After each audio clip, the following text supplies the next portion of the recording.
சங்கீதம் 4:8. கர்த்தாவே, நீர் ஒருவரே என்னை பாதுகாப்பாக குடியிருக்கச் செய்கிறீர். நான் சமாதானமாய் படுத்து உறங்குவேன். இன்று நீங்கள் கவலையுடன் இருக்கிறீர்களா? பயம் உண்டா? மன அழுத்தமா? இந்த ஜெபம் உங்கள் இரவை சமாதானமாக மாற்றும். என்னுடன் நீங்களும் ஜெபியுங்கள். அன்பான பரலோக தந்தையே, இந்த இரவு நேரத்தில் உம்மை நாடி வருகிறேன். இன்றைய நாள் முழுவதும் என்னை காத்ததற்கு நன்றி ஆண்டவரே. நான் செய்த தவறுகளுக்காக மன்னியுங்கள். என் எண்ணங்களிலும் வார்த்தைகளிலும் செயல்களிலும் இருந்த பிழைகளை சுத்திகரியுங்கள். இன்றைய சோர்வு, கவலை, மன அழுத்தம் எல்லாவற்றையும் உம்முடைய பாதங்களில் வைக்கிறேன். கர்த்தாவே, இந்த இரவு நான் உறங்கும்போது என் மனதிற்கு சமாதானம் கொடுங்கள். என் உள்ளத்தில் அமைதி நிரப்புங்கள். எந்த பயங்கரமான கனவும் வராதபடி காத்தருளும். எந்த தீய ஆவியும் அருகில் வராதபடி தடுக்குமாறு வேண்டுகிறேன். என் வீட்டை உமது இரத்தத்தால் மூடிவிடும்.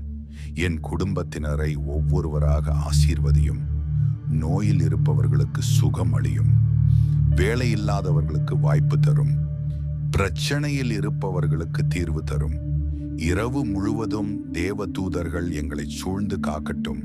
எங்கள் கதவுகளையும் ஜன்னல்களையும் உமது பாதுகாப்பில் ஒப்படைக்கிறேன். கர்த்தாவே, நாளைய தினத்தையும் உம்முடைய கைகளில் ஒப்படைக்கிறேன். புதிய வாய்ப்புகள், புதிய ஆசீர்வாதங்கள் கொடுங்கள். என் இதயத்தில் நம்பிக்கையை புதுப்பியுங்கள். என் வாழ்க்கையில் உமது சித்தம் நிறைவேறட்டும்.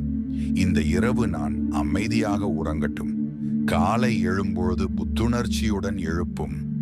உம்முடைய நாமத்தில் ஜெபிக்கிறேன். ஆமேன். கர்த்தாவே, இந்த ஜெபத்தை கேட்கும் ஒவ்வொரு குடும்பத்தையும் ஆசீர்வதியும். சண்டைகள் இருக்கும் வீட்டில் சமாதானம் வரட்டும். பிளவுகள் இருக்கும் உறவுகள் இணைக்கப்படட்டும். கண்ணீர் இருக்கும் கண்கள் சந்தோஷமாக மாறட்டும். இந்த இரவு அதிசயங்கள் நடக்கட்டும். இந்த ஜெபம் உங்கள் இதயத்தை தொட்டிருந்தால் இந்த வீடியோவை ஒரு நபருக்கு பகிருங்கள். ஒருவரின் வாழ்க்கையில் இன்றிரவு ஒரு அதிசயம் நடக்கலாம். இந்த சேனலை சப்ஸ்கிரைப் செய்யுங்கள்.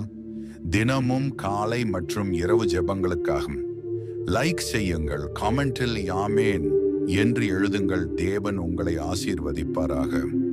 இன்றிரவு சமாதானமாக உறங்குங்கள். ஆமேன்.